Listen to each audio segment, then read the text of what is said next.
Across the Atlantic in Europe, a shocking situation is unfolding in the energy markets. Germany, France, England, Spain, and dozens of other countries throughout the continent are suffering a historic gas crisis. The commodity market has been in the spotlight for much of this year, but recent developments have propelled prices to new multi-year highs, and many citizens are reporting severe shortages with petrol stations throughout the UK running dry.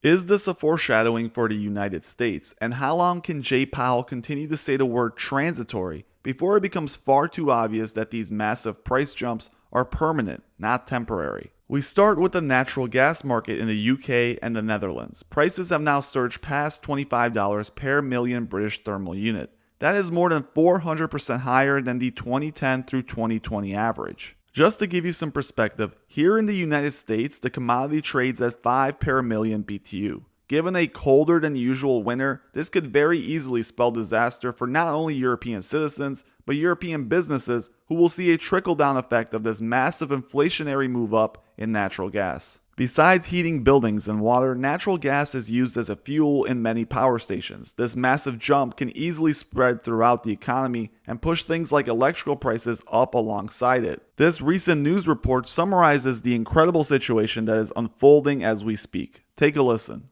What's happening there is truly incredible, and not in a good way. Prices for natural gas are through the roof, and that is not TV hyperbole. Look at this Bloomberg chart. It is priced in British pence, but don't worry, we can do the conversion for you. That is traded spot prices in the UK. It basically shows that spot contracts for natural gas are actually at around 25 or 26 US dollars equivalent per contract. Keep it America. That same contract is just about $5.60, which, by the way, itself is a 7-year high. So in other words, spot traded gas prices in Europe, not gasoline, natural gas, are about 350% higher than they are here. On Thursday, the UK NBF and the Dutch TTF, natural gas benchmarks, or essentially indexes that track the price of the commodity, jumped 11% in just one day. Looking at the chart, it's shocking to see what is occurring. A widespread energy crisis is overtaking Europe, and it's not contained to just natural gas. It was widely reported that UK petrol pumps were running dry in dozens of British cities, with vendors rationing sales as a shortage of truckers strained the supply chain to near breaking point. Pumps around the country were mostly closed, while others were limiting the amount of fuel each customer could buy. The situation has gotten so bad that it was announced on Tuesday the government would be deploying soldiers with the reserve tanker fleet to help deliver gasoline to empty pumps across the UK, and military drivers will begin operating fuel tankers in the coming days to ease the country's fuel supply crisis. Prices, constrained by the obvious supply issues, have shot up to levels not seen since 2013. Energy inflation is now everywhere, and we're seeing it in its most obvious form with the king of all commodities,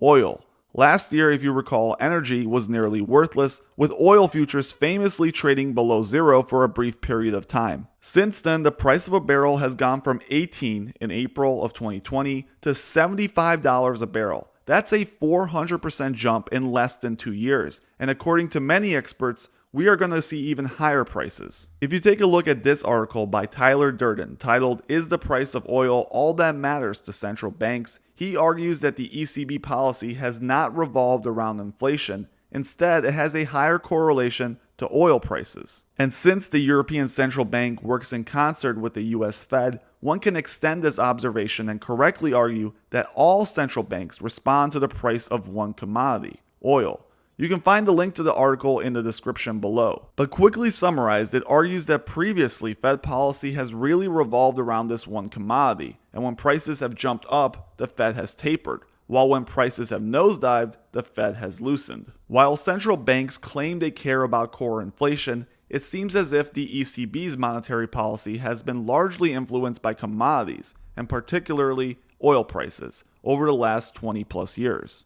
This theory actually makes a lot of sense because energy prices drive inflation in everything. Governments get scared when 1, food prices go up, and 2, gas prices go up, because these things particularly piss people off. Think about all the petrochemicals used to make fertilizers, harvest crops, transport food, and create plastics. Before, they had cheap US fracking to keep energy inflation contained, but this guy came along and kind of put an end to that. Now, without an increase of supply, the United States is at the mercy of Russia and OPEC, who largely drive how much oil is being produced, which essentially sets the price. Right now, it seems that we're headed down a path like 2008, when oil spiked and it started bleeding through into the price of consumer goods. Soon, heads of state will have to make calls to their favorite kings and ask them for a couple of favors to turn on the taps. How this will end, nobody knows, but unless there is a shock to the system, it seems that prices will only continue to rise and feed into the inflationary loop.